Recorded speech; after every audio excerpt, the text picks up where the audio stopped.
This is Hemant Mehta. If you like what you're listening to, please consider making a donation at patreon.com/friendlyatheistpodcast. If you followed the articles, movies, and TV shows about the Church of Scientology recently, you're probably familiar with the name David Miscavige, the man who runs the church. His father is Ron Miscavige, and Ron joined the church in 1970. David was only 10 at the time. It wasn't until 2012 that Ron escaped. Since then, he's worked hard to undo some of the damage caused by the church, including their policy of basically shunning those outside of it. His book, now out in paperback, is called Ruthless: Scientology, My Son David Miscavige, and Me. And if you're interested in knowing more about Ron and seeing him on tour as he speaks about the book, please check out therealronmiscavige.com. We will have a link to that site in the show notes. Let me start out, Ron, by asking you, for people who are not familiar with your story other than the biggest of broad strokes, what drew you to the Church of Scientology in the first place? Because this was back in 1970, right? Yes, it is. Now, let me give you a little backdrop to my story, and then we can go back in time. I escaped from the Church of Scientology on March 25th, 2012. About a year and a half later, there was a private investigator looking to buy a house around the corner from mine. And he was looking in the windows and kind of, you could say he was casing the joint. A neighbor saw him, called the cops, and said, listen, there's a guy out here. It could be a drug dealer. I don't know what he's doing here. So the West Dallas police came down to see him. Nick Pye was the guy. And he started questioning him, and the guy started giving him some snappy answers like, am I breaking any law? I mean, blah, blah, blah, and giving him some lip. So finally Nick said, hey, you're under arrest, man. Can I look at your car? The guy said, yes. In the trunk of the car that the guy was driving, it was a van. The windows were blacked out. Nick found 5 license plates from 5 different states, 5 handguns, a stun gun, 2 rifles, 1 fitted up with a silencer, and over 2,000 rounds of ammunition. That is the backdrop to the story, and that is one of the reasons that I wrote this book about Scientology, which is called Ruthless: Scientology, My Son David Miscavige, and Me. And that incident kind of kicked things off. But even with that going, I still wasn't going to write a book. But what happened, Hammond, is they had my daughters disconnect from me, and I'm sure you know that this is one of the policies. If you stand up and are critical of them, or you do anything that is untoward toward their operation, they will declare you what's called a suppressive person, and your friends, your family will disconnect from you. They got my daughters to disconnect from me, so I no longer have my daughters, nor my grandchildren, nor my great-grandchildren. And with those 2 daughters, I've never met any of the great-grandchildren. I met 1. I went down to Florida, to where they live, to present a recording of these guys being interrogated, because I'm sure my daughters didn't hear this. And when they were being interrogated, there were 2 of them. There was Dwayne Powell and his son Daniel Powell. That was the name of the 2 private investigators who were following me. And if anybody cares to hear the interrogation and hear what I'm talking about, they can go on to Tony Ortega's site on the internet and look this up, and you can listen to what they're saying. And what happened during that interrogation is this. One day they were following me, and I was in Janesville, Wisconsin, shopping for food. It was the summertime, and I had a pocket T-shirt on, and I was bringing the groceries out to the car, and I had my cell phone in my left-hand shirt pocket. I went to put some groceries in the car, bent over to put them in, and I thought my cell phone was going to fall out of my shirt. So I grabbed my left chest with my right hand so the cell phone wouldn't fall on the ground. They thought I was having a heart attack because they were looking at me from their blacked out van. They called in to their contact. His name was Greg, and described what was happening, and he said, hang on a second. So a couple minutes later, a person got on the phone, identified himself as David Miscavige, and said to the PIs, listen, if it's his time to die, let him die. Don't do anything. Don't intervene. And that was my son, David. I had that recording on a CD, and I wanted to play this for my daughters because if you're in the church, you're not allowed to listen to anything that's counter to anything the church is doing. Like you're not allowed to look on the internet on the Tony Ortega site or maybe Mike Rinder's blog. If you do, you'll be taken in for interrogation and find out why you're doing that and kind of, quote, straightened out. So I drove down, and within about 30 miles of Clearwater where I was going, I had 3 PIs following me. Went to my one daughter's house, Lori. She wasn't in. I went to my daughter Denise's house. Knocked on the door. Her husband came to the door, and I said, Jerry, listen, I'd like to talk to Denise. And he says, well, you can't, Ron. She's not home. But in order to handle this, you're going to have to handle this with the church. I said, Jerry, this is not going to result in anything happening. I got to speak to Denise and sort it out with her. I wonder why she's not talking to me. Anyway, we went back and forth for about 20 minutes. And at the end of 20 minutes, I finally said to him, Jerry, what does this mean? He said, Ron, Denise and I are through with you and Becky forever. It was at that moment, Emmett, that I decided I was going to write a book. I decided that because I know that there are tens, if not hundreds of other people who have been forced to disconnect from the children, their father, their mother, their brothers or sisters, friends.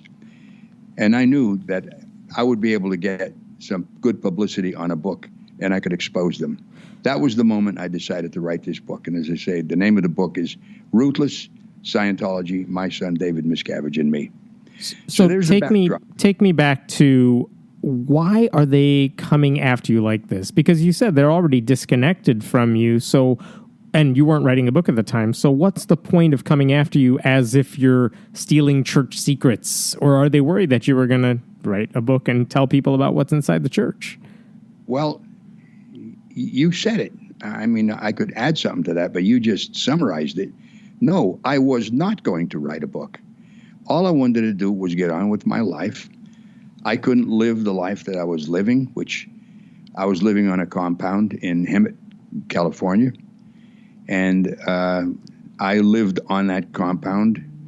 There's a fence around it, barbed wire pointing out, and also barbed wire pointing in. If you wanted to write a letter, you had to put it in an unsealed envelope. Security guards would read the letter and see what it said. And if there was anything in there that wasn't to their liking, they'd send it back to you. You had to correct it. If it was okay, then they'd put it in the envelope, seal it, and send it out. If I wanted to call somebody on a telephone, I had to go through a switchboard. And there would be another person listening on the end of that telephone to hear what I was saying. Listen, when my brother died and my nephew Gerard called me to tell me he died, Crystal Simmons was on the other end listening to this phone call. You couldn't drive off the base to go to a store to buy some amenities like, some shaving cream or some underwear or socks. You had to stay on the base and buy it at the store they had on the base or buy it on the internet. That was the life I was living. It was wake up in the morning, go to breakfast at 9 o'clock. At 9:30, had a muster. Do you know what a muster is? Where everybody gathers and they account for everybody. And then in the morning, you may have some study time where you'd study how to do your job better. At noon, you went to lunch. 12:30, there was another muster. You went to work. 5 o'clock, you went to dinner. 5:30, there was another muster. And then you worked till the end of the night. And sometimes at the end of the night, maybe 10:30 or 11 o'clock, there may be another muster. It was a totally regimented gray life. And it got that way. It wasn't that way when I went in. When you went in, did you think they were, what's the difference between Scientology in 1970, what you knew of it, and what drew you to that church, and what they're doing now? Hammond, the difference in that church would be like the difference between Dr. Jekyll and Mr. Hyde. I don't know if you're familiar with that story. But I'm familiar with that one. Okay, and two very different places we're talking about now. You got it. And when I was in 1970, it was like for the free spirit, you'd go in. First of all, the bottom of the bridge. Let me back up another step. What you do in Scientology is called the Bridge to Total Freedom. And it's little incremental steps where you would gain abilities to make yourself more able in life. And when I got in 1970, you could go in and do some of these beginning courses as an example in communication. And you'd learn the exact communication formula, the precise little points of it. And you could drill this, go out in life and enjoy a more productive life and be more effective in handling life. Or maybe on handling interpersonal relationships, there was courses on that. Or running a business, or just running your life. And these were good little courses. I will tell you, it is the hook, though, that gets you started. When I say it's the hook, here's what I mean by that. And it starts off this way. You learn a more precise, effective way to communicate with people.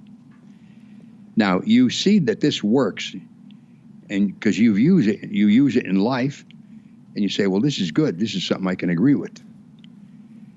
Once that agreement is set up, once you know that that's good and it works and you have complete certainty, that's the first agreement, or what I would call is the hook. Maybe the next thing you would learn would be that affinity, reality, and communication equal understanding. In other words, if you find something that you can agree with another person through communication, your reality is enhanced. Maybe you're both fans of the Chicago Bears. Okay, well, there you have a common reality there. And you begin to like that person a little bit better. So through communication, you'd find some point of agreement, which is reality, and this enhances your understanding, and you could see that this works. Salesmen do this all the time. They try to find out something that their client or the person they're trying to sell to will agree with, and they use this triangle either knowingly or unknowingly. These are points that actually work. So you start then getting confidence that what you're being told is true. Now, the further on you get into it, somewhere along the way, you're going to find something that you think, wow, is this true? I don't know about it. But then you think to yourself, well, listen, everything they've told me so far has been correct. I'll just accept it.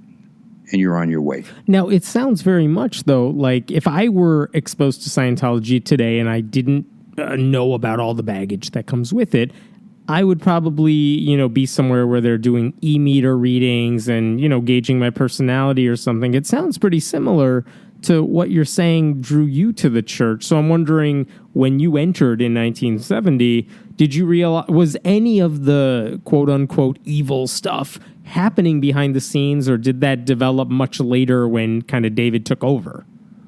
Okay. That's a pretty broad stroke, and I'll try to explain it this way. I think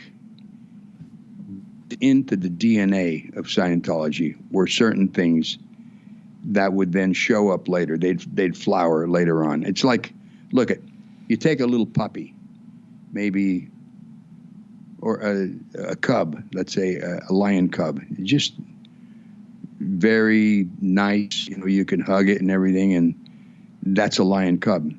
But built into that DNA is that animal is a predator. They'll go out and capture a wild beast, choke it to death, eat it, and don't think twice. So in Scientology, there were policies that were laid down in the early days to, as an example, handle people, well, like me, as an example, or somebody who talked out against it. And one of the policies, and I can send you soft copies of these if you'd like to see them, one of them would be, if somebody attacks you, you always attack back.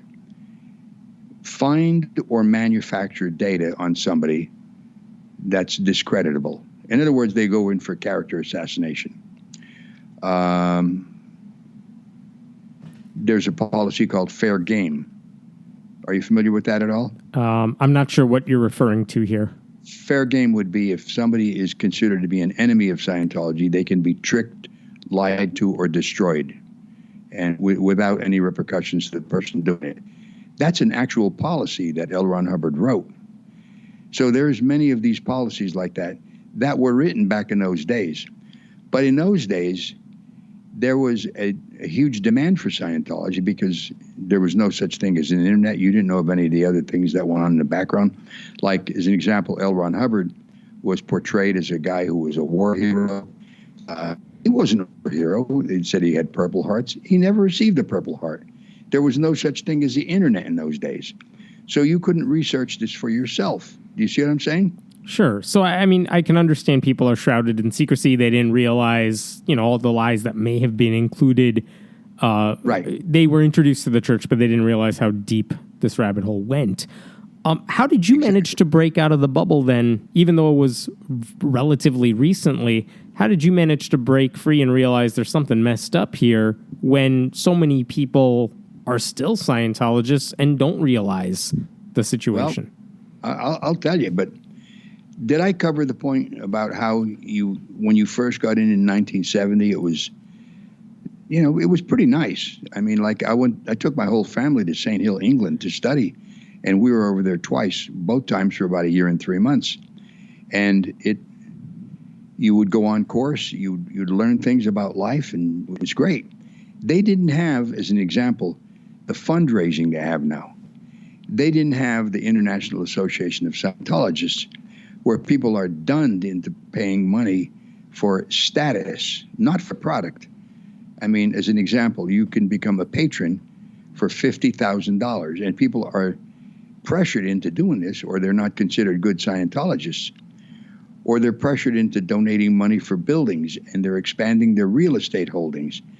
Yet, you go into these buildings, and they're not people there. They're filled with air.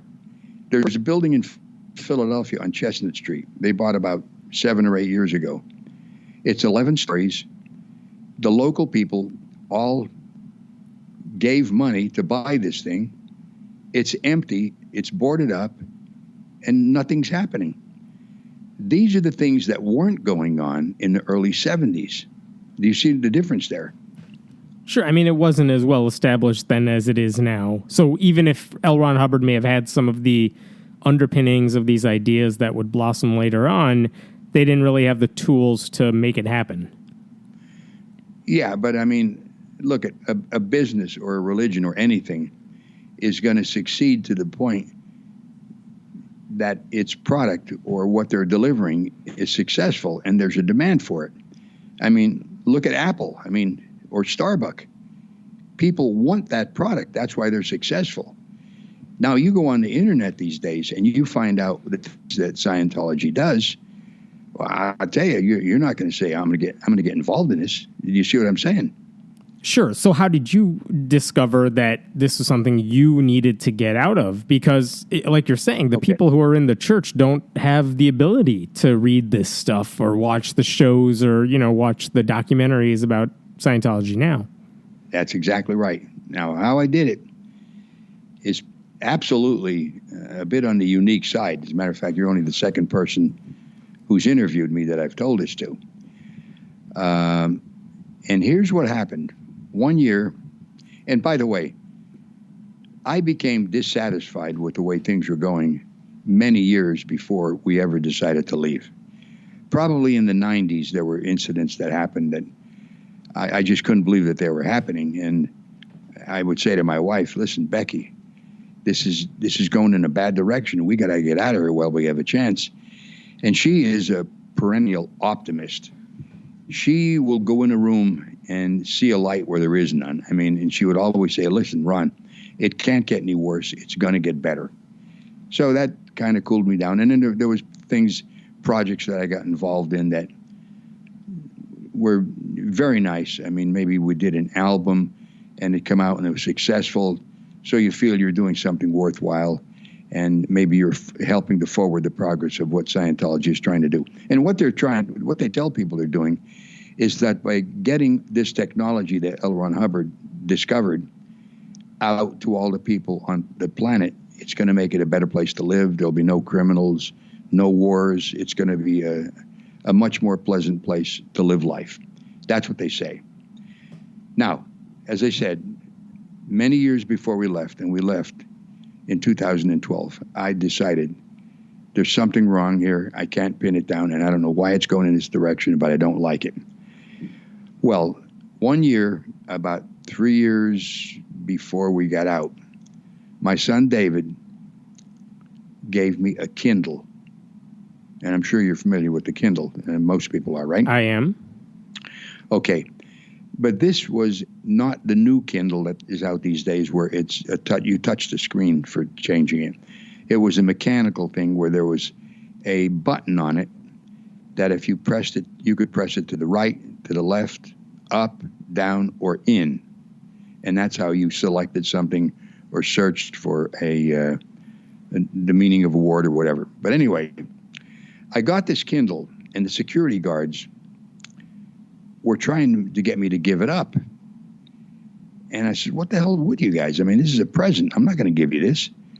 Well, you should. And they did go into these arguments with me. But the thing is, David gave me this thing, and David is basically the head of Scientology, so they're not going to press the point. But they were trying to get it away from me, and I couldn't figure out why. Because what I would do is I would buy books, and also David had put on there all of the fiction writing of L. Ron Hubbard, so I enjoyed those. Anyway, one day,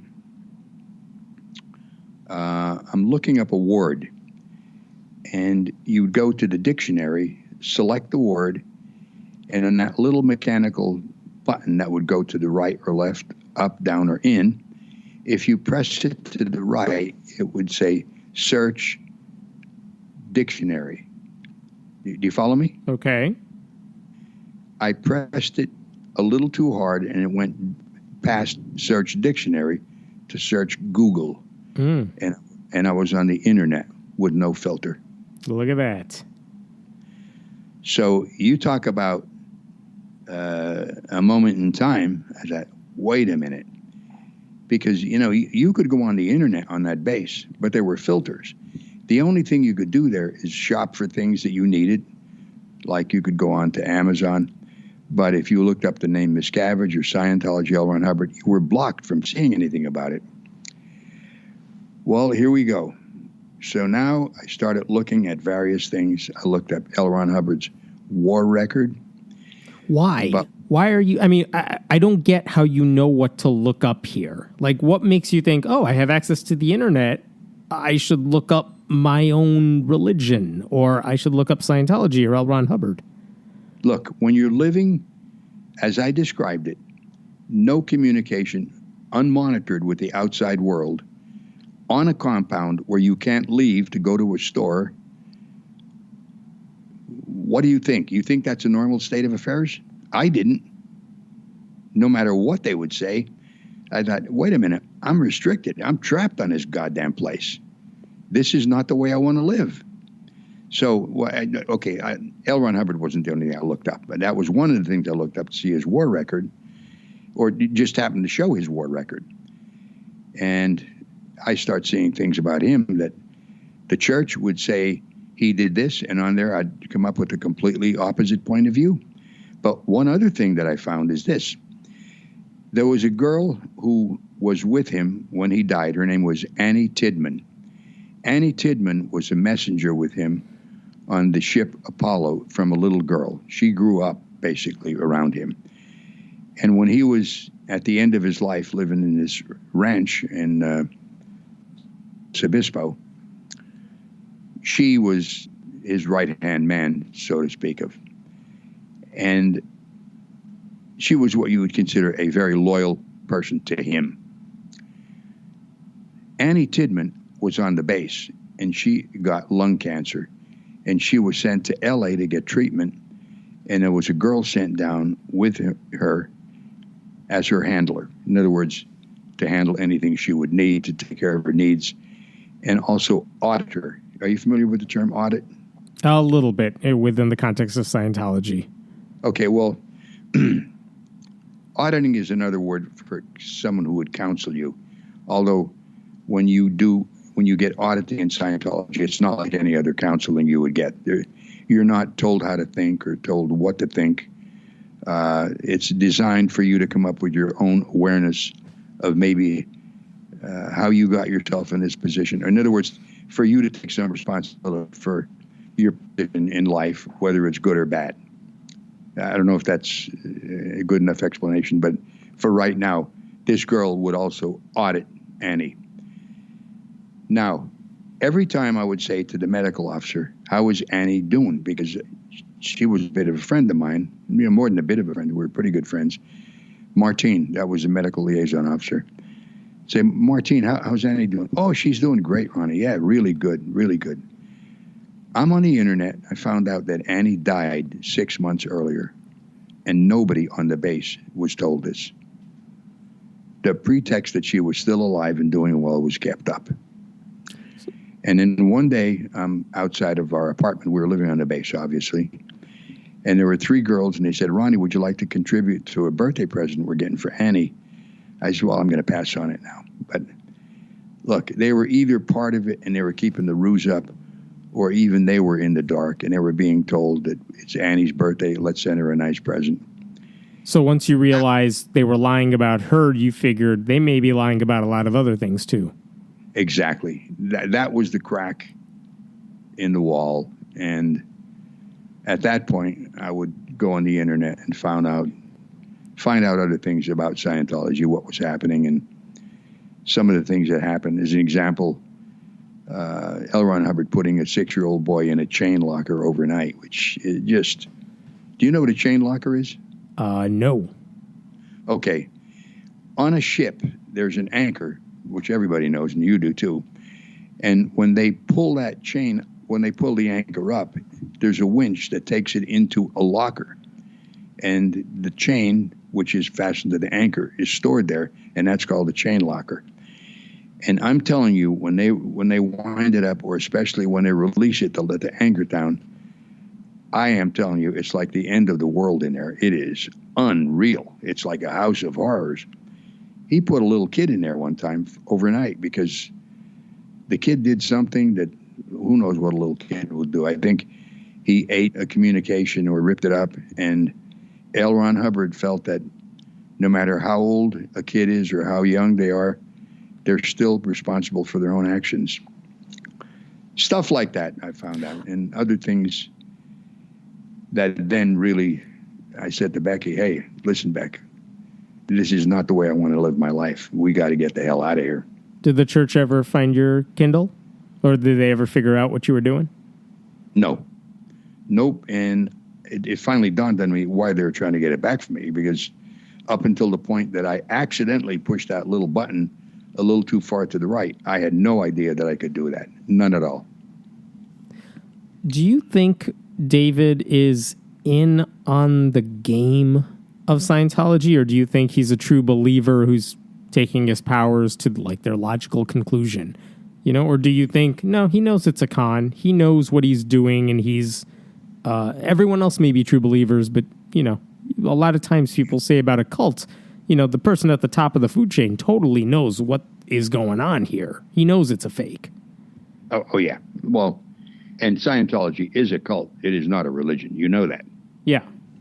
I mean, look, if you want to state it properly, a friend of mine said this to me, some months ago, and it's a great description. It's Scientology is a cult disguised as a religion and operating as a business. And that summarizes how they operate these days. Now, does he know that it's a con? Well, let me put it this way. When David was a little kid, he and I got along great. He was a snappy little kid. He was very smart, great sense of humor. We had a lot of great times together. I got to tell you that. It's not like he was a little bastard for where to go, and not at all. We just enjoyed each other's company. And, well, I enjoyed all my kids' company. I very much engaged with them. I taught them all how to swim when they were 3 years old. They could dive off a 3-meter board when they were 4. Taught them how to cook around the stove, or the boys how to change disc brakes on a car, how to change the oil. We had a lot of fun together, and David was part of that. And he was, as I say, just an enjoyable kid to be around. But once he got in Scientology, Not once he got in Scientology. And the incident where I took him to see an auditor to handle his asthma was a big day for him, and it was a big day for me. I don't know if you know this or your listeners do, but when he was born, he was cursed with asthma. And man, growing up as a little kid, even as a baby, he'd have his asthmatic attacks, and it was horrible to see a little kid. He could breathe in, but you can't breathe out. That's, in his case, that's what his asthma was like. And I did my nut trying to figure out what the hell can I do to help him. One of the things I would do is I'd take him to a doctor in Burlington, New Jersey, Dr. Ziegler, and he'd give him a shot of adrenaline, and that would calm it down. But I knew that giving a little kid shots of adrenaline was not good for him. So I was always trying to figure out what to do. I tried many unusual things. Like one of the things I tried, and this, I'll take you back to when I was in the Marine Corps. When I was in the Marine Corps, this is pertinent to this, you'll see why. I had some dental work done. I was stationed in Quantico, Virginia. And the day after I had the dental work done, my face at around 4:30 in the afternoon would go into horrible pain. I mean, it would be so bad, I couldn't even, like I would slobber. It was that bad. So I went to the PX and I bought a bottle of bourbon, and I'd drink a little of this around 4:30 and go to sleep. And after about 3 days, I thought to myself, Jesus Christ, I'm going to turn into an alcoholic. So I can remember taking a bourbon and pouring it down the toilet, throwing the bottle away, and I decided I would go up to the air station gym and take a workout.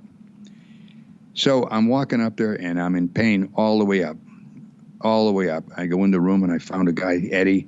I said, you want to lift with me? He said, yeah, let's do it. So we started doing some bench presses. I'm in pain. After the second set, I said, take the bar. The pain completely went away. And I come up with the theory that if you could do that pain, in order for pain to exist, it must have your attention to keep it alive. So if you could do something that you would forcibly take your attention off the pain, and if you're doing a bench press, unless you have your attention on it, you could drop the bar on your chest and kill yourself. So I concluded that if you could do something to get your attention off the pain, it would die. It couldn't exist anymore. And to me, that was a big, big win, because the pain went away for good. Now, coming up to David, what I would do sometime is if he started getting an asthmatic attack, I would take him out in the garage and have him start lifting weights. And sometimes we would avert the full asthmatic attack. If it were a little too late and it was coming on, it wouldn't work. So at best, it was somewhat workable. These are the types of things I would try to do to get rid of his asthma. There was another time, he was just a little kid. It's a winter time in New Jersey. And man, he had this attack and he was turning blue. So I took him upstairs to the bathroom. I took off his clothes, took off my clothes, went in the shower with him, turned the warm water on both of us. And I said, David, I'm here with you. I'm not trying to punish you. And I turned off the hot water, and that water come out cold like ice on both of us. And he started breathing in and out. Took him out, rubbed him down with a Turkish towel, gave him a kiss, and he was handled. This is the stuff I used to try to handle his asthma. So finally, I get involved in Scientology. Do you want me to tell you how I did? Because you asked me this when we started the program. Yeah. And I continue this, all right? You want me to do that now? Or Sure. Okay. Because you said, how did you get involved, or what drew you to it? Okay. I have a friend by the name of Nelson Sandy. He's a good friend of mine. He's a singer. And we used to do some gigs together, and we also had sales jobs. We worked together. And one day he said to me, Ron, how would you like to make an extra $100,000 this year? Now, this is the 60s, late 60s. And I said, of course I would.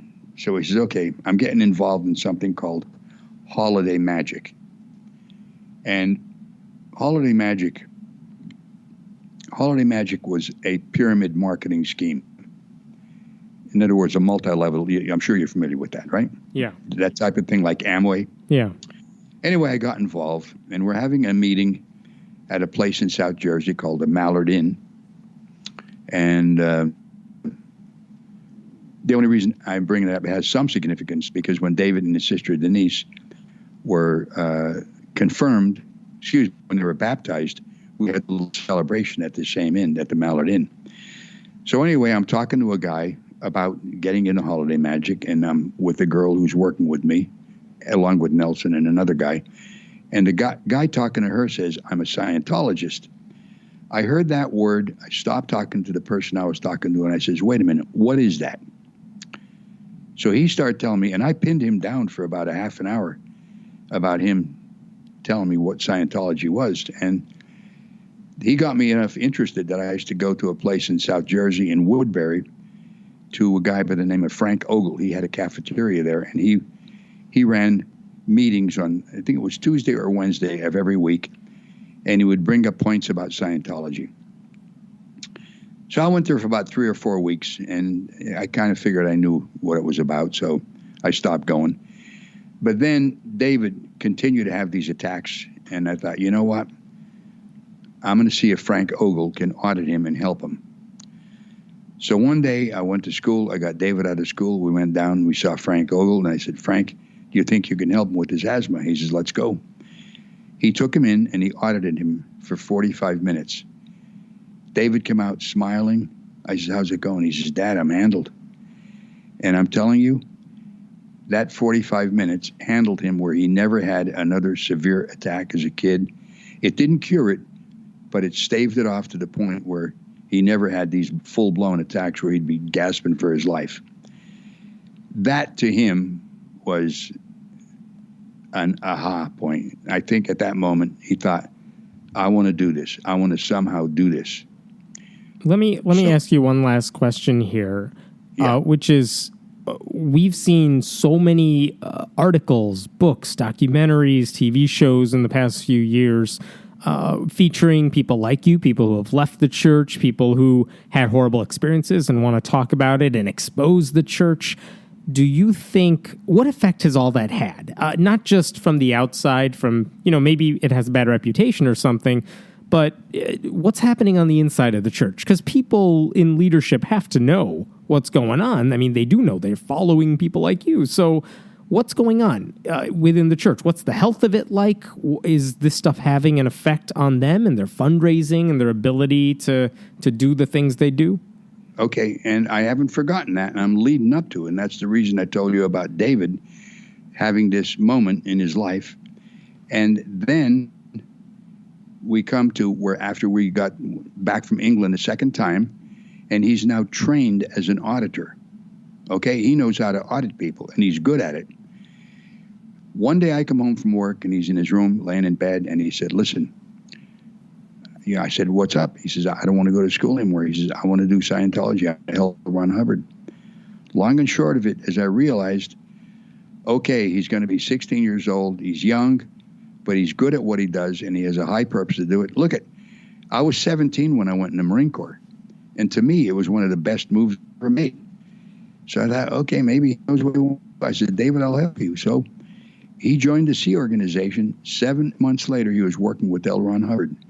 When L. Ron Hubbard died, he saw an opening, and he pushed people out of his way who were in his way, put people in his way, put people in there who would listen to him, and he rose to the top, and he then was the head of the church. What led to that? He had a severe asthma attack prior to this, had to be taken to the hospital, to the emergency room, and when he got out, he said to Paul Grady, that was the guy who took him in, he said, Paul, I had a great realization, and that is this. Power is not granted, it is assumed. David assumed the leadership of Scientology and just went hell-bent for leather and rose to the top. Now, getting back to the question earlier, you said, does he know it's a con? Well, I'm going to tell you something, and I'm two minds of this. I have two minds about it, and that is this. You can't not know that this is not going to happen, and this meaning the later, what they call operating thetan levels, where you can achieve you as a spiritual being going exterior to your body and be able to see things just as if you were in a body, going to Germany and reading a newspaper. This is promised that you'll get out with full perception. I was involved for 42 years. I don't know of one single person who achieved this, okay? Not a single person. If there were 3, I'd say, well, okay, maybe it's possible. Not one. Let's put it this way.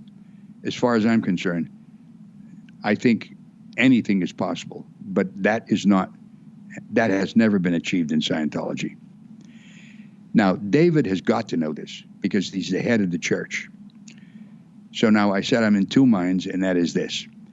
He knows it, but he's keeping it going because he's in a position of power. And I'm going to tell you something. There's a guy by the name of Lord Atkin that said this back in the 1800s. He was a British guy, member of parliament. He said, power has a tendency to corrupt, and absolute power corrupts absolutely. And I think what has happened to David is he achieved power. And as far as I'm concerned, it's like a drug. You don't want to give it up. You can't give it up. You get somebody who's on heroin or cocaine, man, I'll tell you, try to get them to give it up. Good luck. So he has this power, and he's keeping it going. And then the other thing, which I've never told anybody, and that is this. He knows that it doesn't work, but he keeps on searching through maybe all kinds of writings that L. Ron Hubbard has done to possibly come up with a way that it can be done. And that's like looking for a needle in a haystack, and the needle doesn't exist. Do you follow me? I follow you. So that's the 2 points. He knows it, and he's just keeping the ruse up because he wants to keep that power.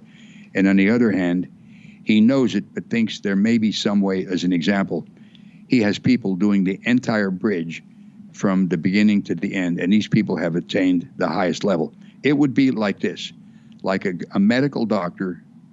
The guy is a medical doctor, 4 years of college, 4 years of medical school, an internship or a residency. Now having to go back to first grade and learn simple math. And this is what people are being asked to do the entire bridge over. So I don't know if I explained that, but that's my take on it right now, Hammond. Well, I appreciate your explaining it. I appreciate your time. And to any listeners who want to know kind of the full story of all this, again, Ron Miscavige's book is called Ruthless, Scientology, My Son David Miscavige, and Me. Thank you again.